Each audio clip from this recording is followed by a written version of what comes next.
सनातन काल से मनुष्य अपने को खोजने के लिए लगा हुआ है, परंतु वह मार्ग ही नहीं जानता कि किस मार्ग से अपने तक पहुंचा जाता है।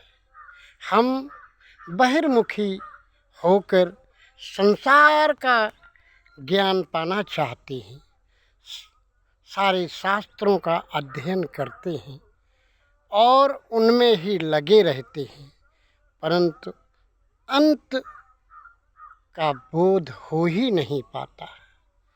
अंत का अर्थ अपने से है, अपने अंत से है, अपने रहस्य से है। हम कौन हैं, कहाँ से आए हैं, कहाँ जाएंगे, यह आत्मबोध है, ये अपनी जानकारी है। हम सारे शास्त्र पढ़ते हैं, गुरुओं के पास दौड़ दौड़ कर जाते हैं। गुरुगण भी ऐसे हैं जो स्वयं ही नहीं जान पाए, वे दूसरों को क्या उपदेश करेंगे। हम नाम रूप की सत्ता में ही लगे रहते हैं। नाम रूप की सत्ता का बोध अनावश्यक नहीं है, परंतु वह नाम रूप की सत्ता का रहस्य समझना होगा। नाम रूप जब तक स्वरूप में परिवर्तित नहीं होता, तब तक वह नाम रूप हमें हमारी पूर्णता तक नहीं ले जा सकता। हम जितना भी प्रयास करते हैं, जप तप यज्ञ माला इत्यादि जो भी करते हैं, जो भी क्रियाएं हम करते हैं, ये क्रियाएं अगर ज्ञानात्मक न हुई, बोधात्मक न हुई, और बोध भी कैसा, सापेक्ष नहीं, निरपेक्ष। सापेक्ष ज्ञान नाम रूप तक रह जाता है और सीमित होता है। इसीलिए वेद में स्पष्ट रूप से कहा गया है, जिसकी ध्वनि हमको उपनिषदों में मिलती है, जो हमें नाम रूप से ऊपर उठने की चर्चा करता है, नाम रूप से ऊपर ले जाने की बात कहता है। इष्टापूर्तम मन्यमाना वरिष्ठम नान श्रेयो वेदयन्ते प्रमूढ़ा। श्रेय और प्रेय, जो प्रमूढ़ है वो श्रेय की ओर नहीं जाता, वो अज्ञानग्रस्त है, वो संसार में ही पड़ा रहता है। वो जानता ही नहीं है कि जिस देवता की हम पूजा कर रहे हैं वह देवता है भी या नहीं। हमने उसमें आरोप कर रखा है।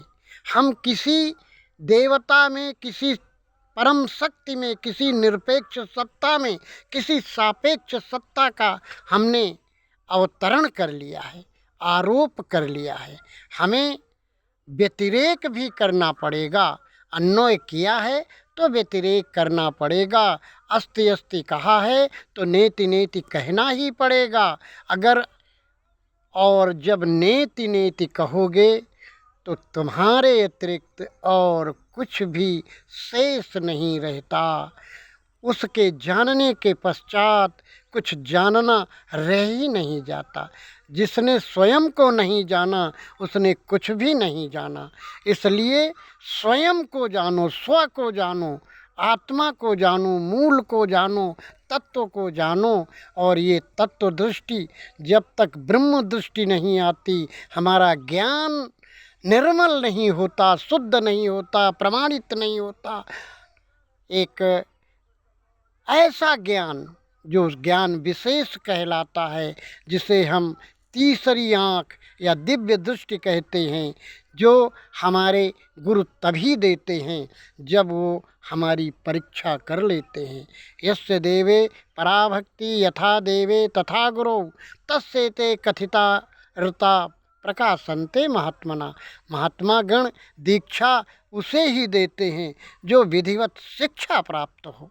यदि आपने विधिवत शिक्षा नहीं पाई है तो दीक्षा के आप अधिकारी ही नहीं बन पाएंगे, क्योंकि उसमें शब्द नहीं रह जाता।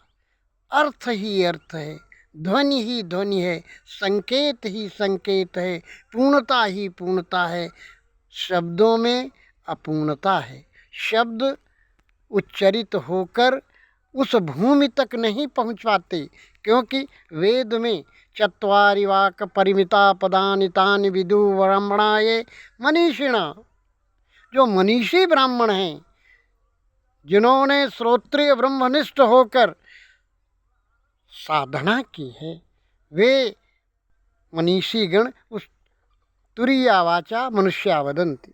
हम किंचिन मात्र जितना बोलते हैं वो 3 अवस्थाओं का ही ज्ञान होता है, चाहे जागृत में बोले, चाहे स्वप्न में बोले, अथवा सुषुप्ति के विषय में। तुरीय तो शिवावस्था है, पूर्णावस्था है। वहाँ किसी प्रकार का न बोलना होता है, वहाँ तो समझना ही समझना है, वहाँ आनंद ही आनंद है, वहाँ कोई यात्रा नहीं रह जाती, वहाँ जाकर सारी यात्राएं समाप्त हो जाती हैं। सारा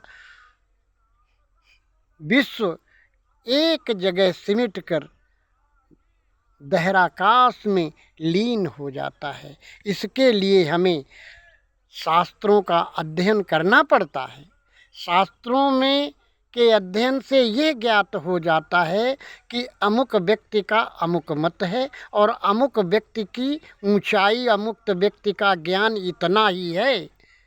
इसलिए किसी एक व्यक्ति के ज्ञान पर आप आश्रित अगर हो गए, एक मत के अनुयायी हो गए, यस्या मतम मतम तस्य मतम यस्य न वेद सा, जो सांप्रदायिक मात्र होकर रह गया है, किसी संप्रदाय एक अपना ज्ञान देता है, कोई भी गुरु आज तक अपन। इसीलिए प्रमाण हमको चाहिए। प्रमाण का अर्थ होता है वह स्वतः और परतः दोनों हो।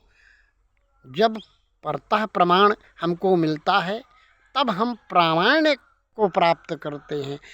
इसीलिए दर्शन शास्त्र में कहा गया है, प्रदीपः सर्वविद्यानाम उपायः सर्वकर्माणाम आश्रया सर्वधर्माणाम सत्स्वदन्नीक्षिकी मता। और भी कहा गया है, सुखम साधयितुम मार्गम दर्शयेत तद्दर्शिनम दर्शनम। तो हमें दार्शनिक दृष्टि, दिव्य दृष्टि, ज्ञान दृष्टि, ब्रह्म दृष्टिरुत्कर्षात् बहुत सारी बातें हैं जिन्हें किसी गुरु के समीप बैठकर समझना होगा। अगर हम पहले अपनी बुद्धि को प्रखर नहीं कर सके, तीक्ष्ण नहीं कर सके, एषु सर्वेषु भूतेषु गूढ़ो आत्मा न प्रकाशते दृश्यते तु अग्रया बुद्धया सूक्ष्मया सूक्ष्मदर्शी भी। हमारे वैदिक संप्रदाय में, वेदों में जो देव तत्व का वर्णन हुआ है, उस देव तत्व का जो मूल रूप है, अगर आप वेदों के देव तत्व का मूल रूप देखेंगे तो वे प्राकृतिक ऐसी शक्तियाँ, एक नेचुरल जिसे कहते हैं, नैसर्गिक शक्तियाँ हैं जिनका न कोई नाम है न कोई रूप है। हम उनके इंद्रम मित्रम वरुणमग्निमाहुर दिव्यो सा सुपर्णो गरुत्मान एकम सत विप्रा बहुधा वदत्यग्निम यमम मातरिस्वानव द्वा सुपर्णा सयुजा सखाया समानम वृक्षम परिसस्वजाते तयोरन्यः पिप्पलम स्वादुनस्नन्यो अभिशाकसीत प्रजापते न तो। ऐसे हजारों मंत्र हैं जिनसे ये ध्वनित होता है कि ये जितने भी देवता हैं जिनको हमने नाम रूप में जोड़ दिया है, वस्तुतः उनका कोई नाम रूप नहीं है, वे स्वरूप स्थिति हैं। ये निर्विशेष प्रत्यक्ष जब होता है, हम आगे बढ़ते हैं, प्रत्यक्ष में आगे जाते हैं और अनुमान में पीछे लौटते हैं। जब तक हम आगे को बढ़ते रहते हैं, प्रत्येक प्रत्यक्ष एक क्षण का होता है, दूसरे क्षण एक संतान उत्पन्न हो जाती है और हम उसका नाम रूप रखने लगते हैं।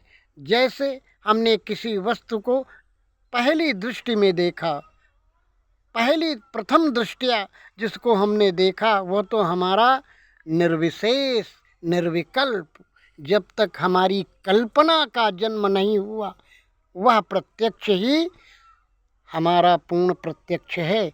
यदि हमने उसमें कल्पना कर ली नाम रूप की या किसी सत्ता की, तो हमने उसको सीमित कर दिया, और यह सीमित ज्ञान हमारे जीवन को क्षणिक सुख में तो ले जा सकता है, परंतु पूर्ण आनंद या परमानंद की प्राप्ति नहीं करा सकता। परमानंद की प्राप्ति तो मौन में होती है, एकांत में होती है, आत्मचिंतन में होती है।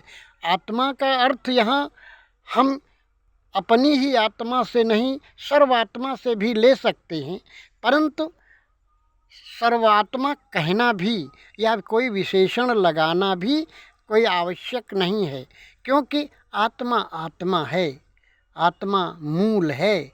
वह चाहे उसमें कितने इंद्र महेंद्र कह दो तो भी वही होता है, और उपेंद्र कह दो तो भी वही होता है। सब एक ही सत्ताएं हैं। हम उपाधियां देते जाते हैं, आरोप करते जाते हैं, जैसे मुख पर चंद्रमा का आरोप करते हैं, विष्णु का राम में आरोप करते हैं। हमको इन आरोपों को हटाना होगा। विष्णु का अर्थ कोई देवता नहीं है, विष्णु का अर्थ होता है जो व्याप्त हो, व्याप्त हो।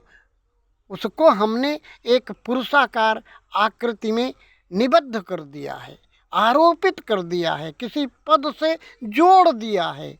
हमें अपद होना पड़ेगा, और जब तक हम अपद नहीं होंगे तब तक हम उसकी मांग ही करते रहेंगे, और मांग करते रहेंगे तो हमें पूर्णता कहाँ आएगी।